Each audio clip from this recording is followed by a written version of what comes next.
Bonjour tout le monde, j'espère que vous allez bien. Ça fait un petit moment qu'on s'est pas vu parce que j'ai fait une petite pause sur YouTube pendant 3-4 mois, j'en avais besoin pour des raisons personnelles. Mais voilà, je suis de retour, je suis très contente de refaire des vidéos et on va reprendre du coup dès la rentrée à un rythme habituel, un rythme normal. Et aujourd'hui du coup on se retrouve pour un bilan lecture. Alors j'ai arrêté de faire des vidéos pendant 3-4 mois et j'ai aussi beaucoup moins lu pendant cette période-là, toujours pour les mêmes raisons personnelles qui ont fait que voilà, j'avais pas forcément la tête à la lecture, mais j'ai quand même lu sur les 3-4 derniers mois, j'ai lu une quinzaine de livres quand même, donc on en parle tout de suite. Il y a eu des lectures globalement plutôt moyennes, pas forcément mauvaises, mais pas particulièrement bonnes non plus, donc voilà, un petit peu décevant. Il y a eu de vraies déceptions, de vraies lectures très décevantes, des abandons, et heureusement il y a aussi eu de très bonnes lectures, même s'il n'y en a pas eu assez des très bonnes lectures malheureusement.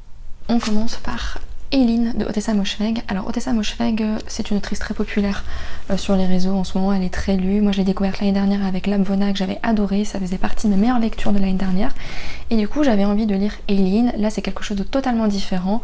On suit Eileen qui est une jeune femme de 24 ans, on est en 1964 aux États-Unis et on va suivre le quotidien de cette jeune femme qui vit seule avec son père, sa mère est morte. Son père est un ancien policier qui est aujourd'hui alcoolique. Et on sent que c'est une jeune femme malheureuse qui ne trouve pas sa place, qui n'a jamais vraiment connu l'affection, qui n'a jamais vraiment eu de relations familiales, amicales, amoureuses abouties, et qui travaille dans un centre pénitentiaire pour mineurs où elle va faire la rencontre d'une femme qui va un peu changer sa vie. Et donc ce livre, c'est le récit d'une semaine dans la vie d'Eileen, la semaine qui va changer la vie de ce personnage en raison de la rencontre avec cette femme. C'est une narration à la première personne, donc on est dans la tête de Eileen et en fait on va suivre les fantasmes de la narratrice sur toutes les différentes façons qu'elle pourrait trouver de fuir sa vie, fuir son quotidien, que ce soit par sa propre mort, la mort des autres, une fuite, le fait d'être sauvée, enfin voilà. On est dans les 3/4 du récit sur son quotidien assez morne, triste, et sur ces fantasmes-là. Et vers la fin, il y a un retournement de situation qui est assez inattendu, même si on sent qu'il y a quelque chose, voilà, il y a une tension, on sent qu'il y a quelque chose qui va arriver, mais moi je m'attendais pas forcément à ce que ce soit ce qui arrive. C'était pas une mauvaise lecture, loin de là, mais c'était pas forcément ce à quoi je m'attendais, ou c'était pas abouti de la façon dont j'aurais aimé que ce le soit. Le retournement de situation, il est intéressant, mais pour moi il aurait dû être amené et traité peut-être un peu plus longuement. En fait, le principal reproche que je peux faire, c'est que j'ai trouvé le récit long, malgré le fait qu'il fasse à peine 300 pages, parce que les 3/4 du livre, on est dans cette longueur, alors ça fait sens en fait pour la construction de la psychologie du personnage, et ça fait sens aussi le fait que ce retournement de situation à la fin soit très rapide, qu'il y ait beaucoup de choses qui se passent en un seul moment, parce qu'il y a cette violence et cette soudaineté, et qui font sens dans l'histoire et la psychologie des personnages. L'élément qui était intéressant, c'était le portrait en fait de ces deux personnages féminins qui sont pas des personnages féminins typiques, même si on en voit de plus en plus dans la littérature contemporaine, puisque c'est un livre qu'on pourrait classer dans la catégorie qui est très populaire sur les réseaux en ce moment, sur, vous savez, ces livres qui présentent des unhinged women, enfin des personnages féminins qui partent en vrille, qui commettent des actes de violence, qui sortent un petit peu de leur carcan. Voilà, donc clairement ce livre peut en faire partie. Il y a des éléments intéressants, notamment sur le portrait des personnages féminins, mais au niveau du plaisir de lecture, j'ai trouvé ça un petit peu long, et c'est vrai qu'il y a des choses qui m'ont manqué sans que je puisse vraiment mettre le doigt sur ce que c'est réellement. Dans l'équilibre, je pense, du récit, dans la construction de certains événements. Mais bref, voilà, pas une mauvaise lecture, je vous la déconseille pas du tout, mais c'était pas aussi bien que ce que j'espérais. Voilà. Alors là par contre, on va parler de une de mes plus grosses déceptions dans ma vie de lectrice. J'ai lu et abandonné Un jardin de sable de Earl Thompson, qui est un récit états-unien dont j'attendais beaucoup. Alors là, je l'ai lu en traduction aux éditions Toussaint à l'ouverture. Bon, je pense que le fait que je l'ai lu en français n'a rien à voir avec mon avis sur le livre et le fait que je l'ai abandonné, mais je le précise. Un jardin de sable, en fait, j'en attendais beaucoup parce qu'on me l'a beaucoup conseillé, on me l'a beaucoup recommandé, et je comprends pourquoi effectivement le résumé me promettait tout ce que j'aime en littérature. Vraiment, j'étais persuadée que j'allais adorer ce livre. C'est d'ailleurs pour ça que je l'ai sorti de ma bibliothèque malgré la longueur du bébé. Dans cette période, j'avais un petit peu plus de mal à lire parce que je me disais, ça va être un coup de cœur, ça va me remettre le pied à l'étrier. Et pas vraiment. Alors, Un jardin de sable, donc c'est un roman qui est apparu en 1970 et qui aurait une dimension autobiographique. On y suit Jackie, qui est notre personnage principal et qui est au début du récit un enfant. On va le suivre jusqu'à l'âge adulte. qui est un enfant qui est né à l'aube de la Grande Dépression aux États-Unis, plus précisément au Kansas, donc dans les États quand même du Sud, ce qui est important pour l'histoire. Et il va être élevé par ses grands-parents dans une famille très pauvre, dont la pauvreté en fait va les obliger à se déplacer de ville en ville pour trouver du travail, pour essayer de s'en sortir, essayer de survivre, essayer de construire une vie à l'image de ce rêve américain qu'on leur a vendu. Et au fur et à mesure de ces déplacements, en fait, on va suivre le quotidien de Jackie et surtout ce personnage qui va assister à des scènes extrêmement violentes, va être témoin et vivre la pauvreté, qui vit également dans un environnement extrêmement sexualisé. Chaque chapitre en fait va retracer un épisode de la vie de Jackie, que ce soit un souvenir, que ce soit une querelle de voisinage, que ce soit un épisode dans la vie de ses grands-parents. C'est pas un récit qui est vraiment linéaire, même si c'est chronologique. On suit pas vraiment l'évolution c'est pas un roman d'apprentissage si vous voulez. C'est vraiment un chapitre, un épisode qui va nous faire dresser le portrait en fait de ces États-Unis, des États du Sud très pauvres pendant la période de la Grande Dépression. Donc vous l'aurez compris, c'est un récit qui est le contre-pied en fait du rêve américain, qui va venir briser les illusions qui étaient vendues par ce rêve américain. À travers les différents épisodes de la vie de Jackie, on va découvrir une panoplie de personnages qui vont tous tenter de survivre et de vivre ce rêve américain, et qui pourtant vont quand même, de par leur pauvreté, de par certaines conditions sociales, l'environnement voilà, dans lequel ils évoluent, vont se laisser aller parfois de bas instincts, beaucoup de violence et beaucoup de sexualité, avec en toile de fond finalement la question de la dignité aussi. C'est vraiment toutes ces sociétés américaines qu'on a en tête, cette caricature de la société américaine qui est tournée en dérision, que ce soit à travers la politique, on parle beaucoup de la politique de Roosevelt, que ce soit la religion, ce rêve américain, que ce soit même certains aspects... par exemple le fait de la présence ou non d'aliens, on sait que les Américains sont quand même très ovnis, c'est vraiment tous ces éléments là qui vont être tournés à la dérision. C'était assez intéressant, le style était très intéressant aussi, je l'ai trouvé, j'ai apprécié, il était ironique, sarcastique, on sent vraiment on sent l'auteur dans le texte, on sent la critique, on sent la dénonciation, on sent le propos de l'auteur qui prend du recul sur ses personnages, qui joue avec ses personnages, qui joue avec les thématiques. Donc voilà, j'ai apprécié l'écriture, même si ça... On n'est pas sur une écriture poétique et précieuse, c'est sûr, mais voilà, ça accompagne le récit, ça accompagne très bien le récit.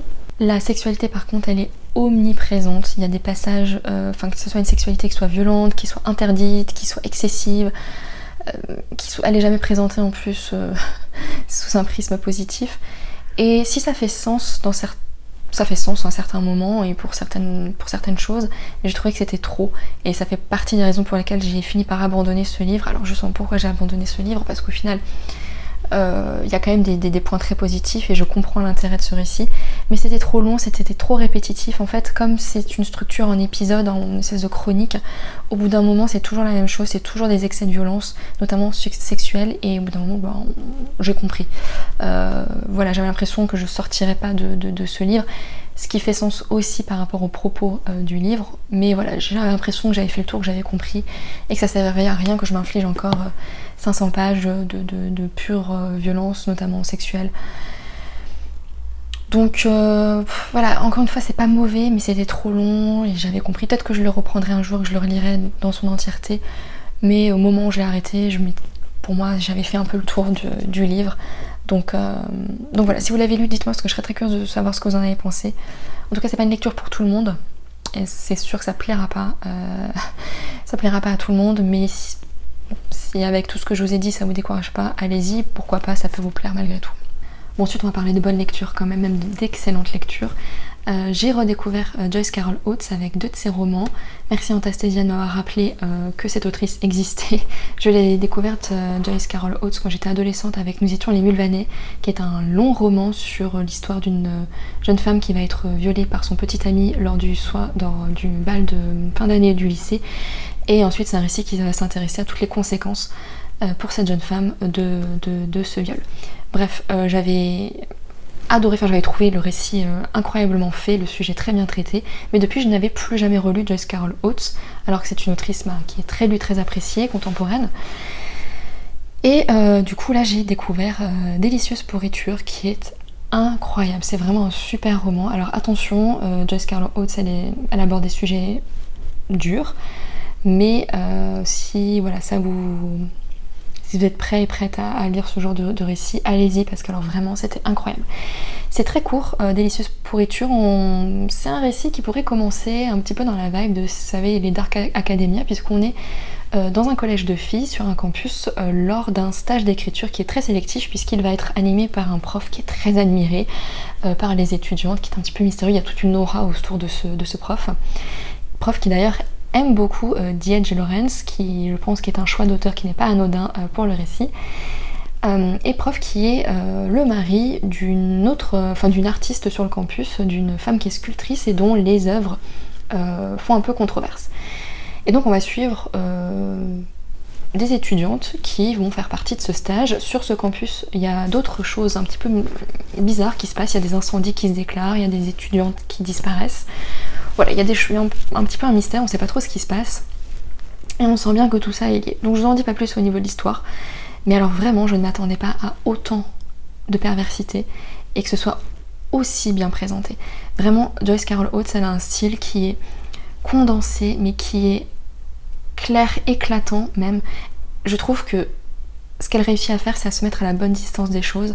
Elle va suffisamment près pour décrire l'horreur telle qu'elle est crûment, et en même temps elle est suffisamment éloignée pour que ça reste juste oui, à la bonne distance, et qu'on tombe pas quand on bascule pas dans quelque chose qui serait de mauvais goût ou qui manquerait de finesse ou qui serait moins percutant. Bref, elle a la bonne distance. L'écriture est incroyable, c'est intelligent, ça se dévore vraiment. Délicieuse pourriture, j'ai adoré, allez-y. Et donc, forte de cette expérience, j'ai enchaîné avec un autre livre de l'autrice que j'avais dans ma bibliothèque, c'est Confession d'un gang de filles, que là aussi j'ai adoré. Alors j'ai préféré Délicieuse pourriture, mais vraiment Confession d'un gang de filles, j'ai adoré également. On est toujours avec des protagonistes féminins, on est avec un groupe d'adolescentes dans les années, je pourrais même plus dire, peut-être 60, 70, je ne sais plus, qui en ont marre d'être maltraitées par les hommes et qui vont décider de se lier, de créer un club, un gang, et de se venger. Voilà, j'en dis pas plus. C'était là aussi, tout ce que je peux dire pour Délicieuse pourriture, ça vaut pour Confession d'un gang de filles. Les personnages sont extrêmement bien caractérisés, les événements très bien relatés, on pointe le doigt sur ce qui fait mal, sur ce qui dérange. Et ce qui dérange en fait, c'est l'horreur de la réalité, pas les personnages, pas ce qu'ils font, parce que ces jeunes filles, elles font des choses qui sont répréhensibles, elles vont commettre des actes de violence, des choses comme ça. Et c'est pas ça en fait, l'horreur, bref. Il y avait des moments de grande sorrow, j'ai trouvé que le lien entre ces jeunes filles était très bien décrit, il y a des moments presque de frénésie en fait, parce qu'elles vont former un pacte. Vous savez, ça fait un peu penser à ces films d'adolescentes avec, les personnages adolescents qui se font des pactes avec le sang, des trucs comme ça. Bref, il y avait des moments de presque frénésie, il y avait des passages que j'ai soulignés qui étaient vraiment intenses. Je pense que vous voyez mon enthousiasme quand je parle de ces récits-là, donc je vous laisse découvrir, si vous le souhaitez vraiment, lisez Joyce Carol Oates, notamment avec Délicieuse pourriture et Confession d'un gang de filles si vous le souhaitez. Pareil pour Nous étions les Mulvaney, si la question du viol, c'est pas, c'est un sujet que vous êtes en capacité de lire, parce qu'elle nous épargne pas, l'autrice. En fait, il y a tout dans ces récits. Les personnages sont bien construits, l'intrigue, l'écriture, les thématiques, le plaisir de lecture, parce que le rythme et la construction des récits font que on est dedans, et bref, voilà, vous avez compris, c'était de très bonnes lectures, donc ça fait du bien. Ensuite, on va retourner dans des lectures plutôt moyennes. J'ai découvert Pierre Drieux de La Rochelle avec Le Feu follet. Le Feu follet, c'est le récit d'un toxicomane qui se suicide à petit feu, qui a conscience en fait qu'il ne s'en sortira pas, qu'il ne peut pas se sauver lui-même, et donc qui sait qu'il marche inexorablement vers la mort en consommant des substances. Et donc on va suivre ce périssement de ce personnage. Je peux pas dire que j'ai pas aimé. Est-ce que j'ai aimé pour autant? Pas vraiment non plus. Le style était... Oui, c'était pas particulièrement percutant non plus, mais c'était pas mauvais. J'ai pas grand chose à dire de ce livre. C'est une histoire finalement assez classique, j'ai envie de dire, de la destruction un personnage qui est détaché de tout, de lui-même, de l'amour, des événements, qui a des portes de sortie à un moment donné dans sa vie qu'il ne prend pas. Il y a une forme de fatalité qui pèse sur le personnage et sur le récit. Voilà, c'était bien fait, c'était bien présenté, mais je n'en sors pas absolument éblouie. J'ai pas grand chose d'autre à dire de plus. Le feu follet, je vais pas m'en souvenir toute ma vie, quoi. Pareil pour L'amour conjugal d'Alberto Moravia. Donc j'ai découvert ce très célèbre auteur italien que je n'avais jamais lu. Donc j'ai pris L'amour conjugal au hasard, il n'y avait pas de résumé. C'était court, alors ça s'est lié, je l'ai lu d'une traite, hein, ça se lit, c'est très fluide, ça se lit rapidement, au niveau du confort de lecture, il n'y a rien à dire. Mais là c'est pareil, j'ai pas trouvé ça extraordinaire, j'ai déjà un peu oublié l'histoire. On suit un bourgeois qui va épouser la femme qu'il aime et qui veut devenir écrivain et qui donc va partir en voyage avec sa femme et va décider de saisir l'occasion de ce voyage également pour écrire son livre, sauf qu'il se rend compte qu'il n'a pas d'inspiration et donc pour créer cette inspiration, il va décider de ne plus avoir de relation sexuelle avec sa femme en espérant que cette abstinence sexuelle va lui faire venir l'inspiration, ce qui va être le cas. Et donc il va écrire un roman qui s'appelle L'amour conjugal. Et donc il y a une mise en abîme entre ce que le narrateur écrit sur sa vie conjugale, sur son mariage, et ce qu'on est en train de lire, nous en tant que lecteur et lectrice. C'est un peu une fenêtre sur un épisode de la vie de couple. On a ce narrateur qui est beaucoup dans l'observation, que ce soit l'observation de sa femme, ses attitudes, son caractère. D'ailleurs, de ces observations ressortent quand même un certain mépris pour sa femme. On se demande pourquoi il l'aime et ce qu'il lui trouve, puisque à part la mépriser, penser qu'elle est idiote, c'est que bon. Et puis dans l'observation de son propre texte, de sa propre production littéraire, puisqu'il va venir analyser le texte qu'on est en train de lire. Donc voilà, il y a cette mise en abîme, ce recul, cette observation de ce narrateur. On parle évidemment de jalousie, de tromperie, de sexualité, et encore non, c'est des thèmes qui sont mentionnés mais sans vraiment que ce soit décortiqué ou étudié. Voilà, j'en retire pas grand chose pour être honnête et je commence déjà à oublier ce livre, donc voilà. De Moravia, j'ai La désobéissance que je vais lire quand même. J'espère que ça se passera un peu mieux que L'amour conjugal, voilà. Vous savez, ça fait un peu partie, les deux derniers livres là, ça fait un peu partie de ces livres vraiment moyens, qui n'ont rien suscité, aucune émotion, aucune réflexion, et qui sont juste bons, et qu'on oublie finalement. Il n'y a aucun élément percutant, aucun niveau, que ce soit un style éblouissant, des personnages, une thématique, je sais pas, ça c'est donc... Vraiment, j'aime pas ce genre de lecture, je préfère ne pas aimer un livre ou être très déçue que d'avoir des lectures juste comme ça... molle. Bon, on repart sur une excellente lecture. J'ai finalement lu The Italian de Anne Radcliffe, que j'ai lu en anglais, qui est un gros pavé, mais alors rassurez-vous, celui-ci se lit à une vitesse folle. C'est un rythme qui est effréné. C'est tout ce que j'aime. C'est de la littérature gothique pure et dure. Donc maintenant vous savez, vous savez ce que c'est, vous savez que j'aime ça. C'est le récit le moins... Comment dire ? En général, Anne Radcliffe, elle prend quand même son temps dans ses récits qui sont assez longs, c'est romantique, on a des personnages qui se promènent, qui sont dans l'introspection, là beaucoup moins. Là on est vraiment dans l'action. Quand je vous dis que le rythme est effréné, on tourne les pages très rapidement. On va suivre un jeune couple qui s'aime de manière très pure et voilà, et dont l'amour va être mis à mal et défié par un inquisiteur, un religieux qui va s'interposer entre les deux jeunes amants et qui va venir kidnapper la jeune femme. Je vous en dis pas plus. Il y a de la cruauté, il y a de l'horreur, il y a de l'amour, il y a des fuites dans les châteaux, dans les forêts, il y a tous les éléments du gothique. Donc si vous aimez ce type de récit, allez-y, vous ne serez pas déçus par l'italien. Moi j'ai vraiment beaucoup aimé. Je suis très contente de l'avoir enfin lu parce que ça fait un moment que je voulais le lire, celui-ci.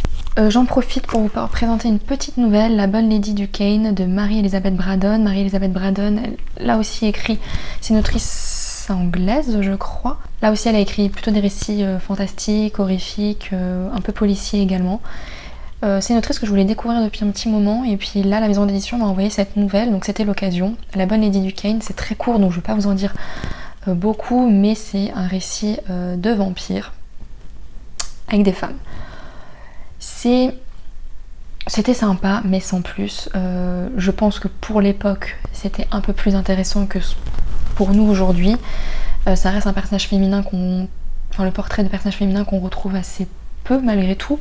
Donc voilà, il n'y avait pas de surprise, il n'y avait pas non plus de grands moments éclatants, mais C'était une bonne lecture, c'était une bonne nouvelle, pourquoi pas, si c'est un genre qui vous intéresse, c'est toujours intéressant, mais c'est pas non plus indispensable. Voilà. Je pense que Mary-Elizabeth Braddon, elle a écrit des romans beaucoup plus longs, beaucoup plus denses, j'espère, et je me repencherai sur son écriture dans un roman plutôt que dans cette courte nouvelle. Allez, autre excellente lecture, Les Fous de Bassan de Anne Hébert, que j'ai lu dans le cadre du club de lecture Antastasia, et que j'ai adoré. Je crois que tout le monde a aimé ce livre, enfin de ce que j'ai vu au niveau des retours, c'était plutôt un succès.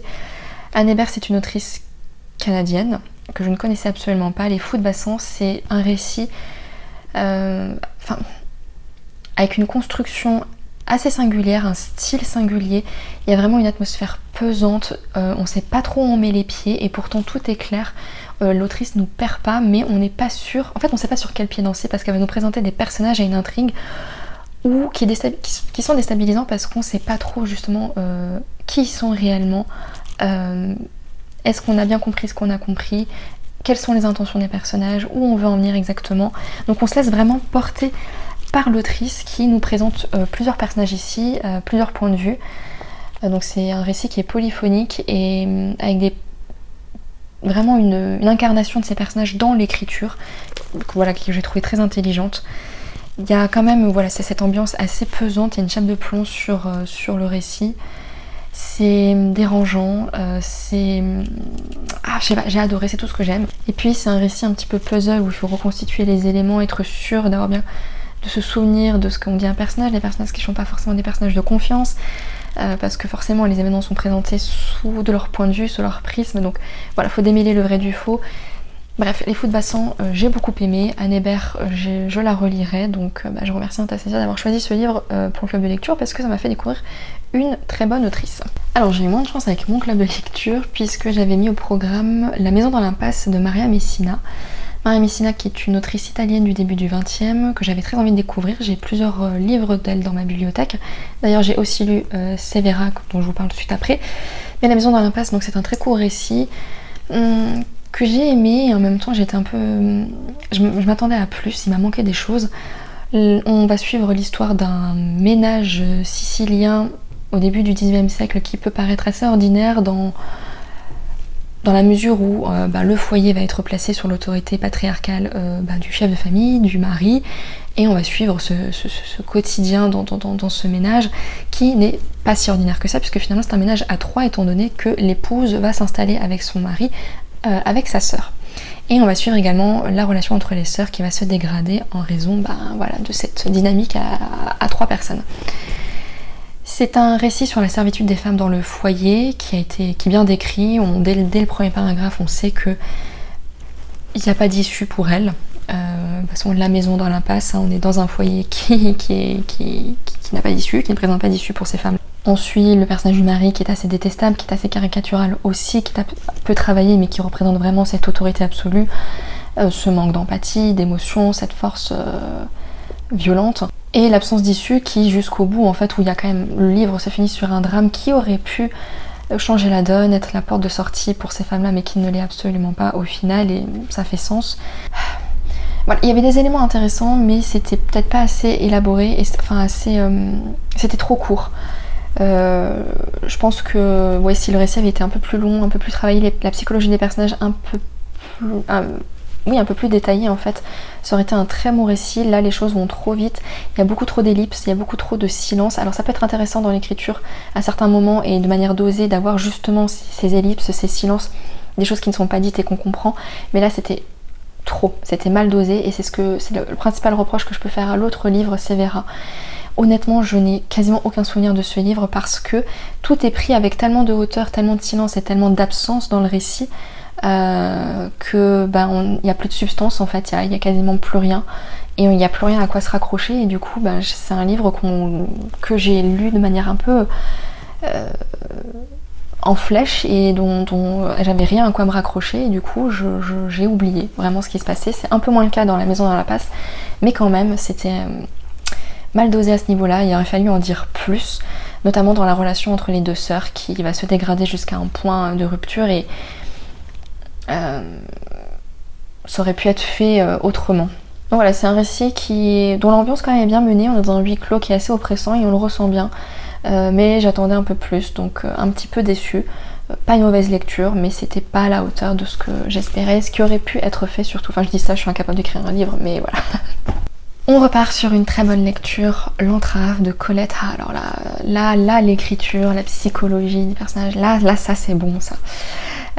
L'entrave, on suit Renée qui est une femme de 35-36 ans qui, comme beaucoup de personnages dans les romans de Colette, ressemble à Colette sous certains aspects, puisque c'est une ancienne actrice de théâtre qui a arrêté et qui a mis fin aussi à une histoire d'amour. Donc elle se retrouve sans travail et sans amour à 36 ans, seule à Paris, et elle va retrouver sa liberté, sa solitude, jusqu'au moment où elle va retomber amoureuse. Donc c'est un livre sur la liberté d'une femme et sur l'entrave de l'amour, sur la solitude, sur la question aussi de la mise à nu dans les relations notamment amoureuses, de l'abandon de soi. C'est des questions qui peuvent paraître assez simples dit comme ça, mais qui sont plus complexes, et en tout cas qui sont abordées de manière subtile et complexe dans le récit. Le portrait de Renée est très bien dressé, l'écriture de Colette est incroyable parce que c'est une plume qui est juste, il y a une grande acuité et les impressions en fait sont fortes. Elle utilise beaucoup les points de suspension et qui sont très intelligemment utilisés et qui viennent justement appuyer ces impressions fortes parce qu'elle les ancre dans notre esprit quand on lit le texte, et ça nous permet vraiment de nous immerger dans le récit. Et on voit le caractère des personnages se dérouler, se construire dans les dialogues, dans les non-dits, dans les silences, dans les descriptions, et c'est vraiment, j'aime beaucoup, c'est très bien fait. Et la fin du récit devient plus poétique parce qu'on est dans ce nouvel amour, et donc ça accompagne très bien les modifications du ressenti, des émotions, de l'état d'esprit de Renée, du personnage qui, plus elle s'avance dans cet amour, plus s'élève on va dire, et commence à être à aborder la vie, les choses avec plus de poésie, et ça se ressent dans le texte. Maintenant, malgré tout ce que j'ai dit, c'est pas un récit c'est un récit qui est assez douloureux parce que les émotions sont assez désagréables en tout. Les émotions décrites sont assez désagréables au final. C'est pas un récit lumineux sur la beauté de l'amour, non c'est sûr. Ça s'appelle L'entrave justement, et on suit vraiment l'ambivalence de cette femme qui a recouvré sa liberté, sa solitude qui elle est, et puis qui se voit replonger dans un amour qui la satisfait à moitié. Parce que c'est pas l'amour qui transcende, qui transporte, c'est vraiment l'entrave qui risque de nous perdre en fait. Voilà, bref.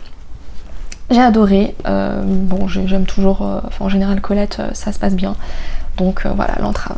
Allez, il reste plus que 2 livres et on va finir par 2 déceptions. Une très grosse déception, j'ai lu Fragile Animals de Geneviève Jagger, je crois, qui est un récit très contemporain puisqu'il a paru cette année. Je l'ai lu en anglais et en fait je l'ai vu passer sur les réseaux, je ne sais plus exactement, sur des chaînes anglophones. J'ai adoré la couverture et j'ai lu le résumé, je me suis dit mon dieu, ça c'est pour moi. Nous parler d'un récit un petit peu sombre, gothique, d'une jeune femme qui va lier une relation avec un vampire, et de l'histoire aussi de la mère de cette protagoniste qui aurait eu une aventure avec un prêtre.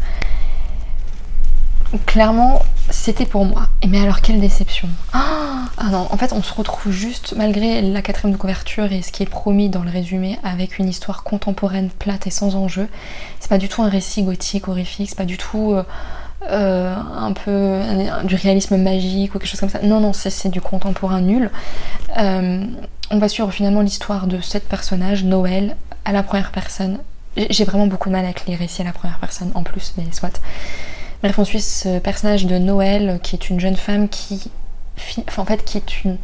c'est l'histoire de ce personnage qui est lesbienne et qui a du mal à vivre son lesbianisme parce qu'elle a grandi et été élevée dans une famille très croyante, catholique et pratiquante. Et ça a du coup joué dans sa relation avec sa mère, ce qui est assez typique aussi dans ce genre de parcours, et qui va être marqué par un événement en plus, ce qui est la séparation de ses parents du fait de la tromperie de sa mère qui a eu une relation avec le prêtre du village. Tout ça on le sait dès le début, il n'y a pas de mystère, je vous spoile rien. Et donc on suit ce personnage qui est en rupture familiale, qui est seul, qui est perdu, qui va panser ses blessures dans l'alcool et dans le sexe, classique aussi, pas très intéressant, et qui va faire la rencontre d'un vampire. En fait, les thématiques abordées auraient pu être intéressantes, mais elles ne sont pas du tout prises par le bon bout, elles ne sont pas abordées. On aurait pu parler de la relation mère-fille dans ce contexte-là, c'est pas mentionné. On aurait pu parler, je sais pas, de la construction de ce personnage dans ce contexte aussi. On aurait pu partir dans quelque chose de même plus fantastique, dans la psychologie de la personnage. Non, pas du tout. On est vraiment sur du contemporain plat. On passe beaucoup de temps sur des éléments qui ne sont pas exploités, qui ne servent à rien. Par exemple, cette histoire de vampire, en fait, on se demande ce qu'elle fait là parce que l'autrice ne l'utilise pas finalement. Donc bien dommage. Et puis en fait le récit est construit entre le présent et des flashbacks, et ces flashbacks nous racontent ce qu'on sait déjà, puisque ça va être l'histoire de notre personnage principal et notamment de la séparation de ses parents, sauf qu'on sait pourquoi ses parents se sont séparés, on sait comment ils se sont séparés et on sait ce qui s'est passé. Donc il n'y a ni enjeu, ni suspense et ni intérêt, on se fait chier, enfin voilà. Donc très déçue, voilà, je m'attendais pas du tout à ça. Et c'était pas très bien fait, pas très intéressant, donc voilà. Et je finis avec un roman de fantasy, puisque j'ai tenté de relire de la fantasy pendant cette période où je lisais moins, en me disant que ça allait un petit peu me redynamiser, que j'allais un peu ressortir de mes habitudes, même si je lisais, j'allais lire beaucoup, peut-être pas, mais je lisais quand même régulièrement de la fantasy plus jeune. Et là j'ai décidé de lire Au Royaume de Pierre Pével, qui est un auteur français, parce que ce livre était présenté comme la réunion, enfin le mélange entre Le Trône de Fer, qui est une de mes séries préférées, de livres et de films, et de séries télévisées, et Le Comte de Monte Cristo. Donc déjà la barre était haut. Bon, j'aurais dû me douter que ça n'allait pas tenir ses promesses. C'était très décevant parce qu'on nous promet une histoire de vengeance, le personnage ne se venge pas. C'est un récit de fantaisie assez classique en fait d'un homme qui a été très proche, enfin élevé à la cour du roi, qui est très proche du prince héritier et qui va être emprisonné effectivement pour un crime qu'il n'a pas commis, donc on l'a trahi, d'où la référence au Comte de Monte Cristo, et qui va finalement sortir de cette prison et qui va vouloir, enfin qui haït un peu tout dans la vie, tout et tout le monde, et qui va vouloir se venger, sauf qu'en fait il perd vraiment son ampleur et son ambition tout au long du récit, qui est assez classique, assez décevant. Enfin bref, j'ai pas grand chose à en dire, il n'y a pas de vengeance, les personnages sont pas complexes, bref, voilà, ça m'a pas emporté, donc je lirai pas la suite. Dommage. Par contre, je pense que je relirai de temps en temps un petit peu de fantasy. Ça m'a quand même redonné envie de lire de la fantasy, donc peut-être qu'il y en aura un peu plus sur la chaîne, je ne sais pas. Mais voilà, en tout cas Au Royaume de Pierre Pével, malheureusement ça ne l'a pas fait.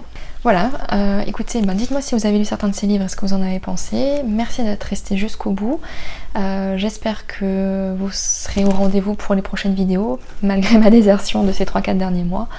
En tout cas, voilà, je vous remercie pour les personnes qui sont toujours présentes et présentes. Et puis on se retrouve bientôt pour une prochaine vidéo. Et en attendant, je vous souhaite de faire de très belles lectures.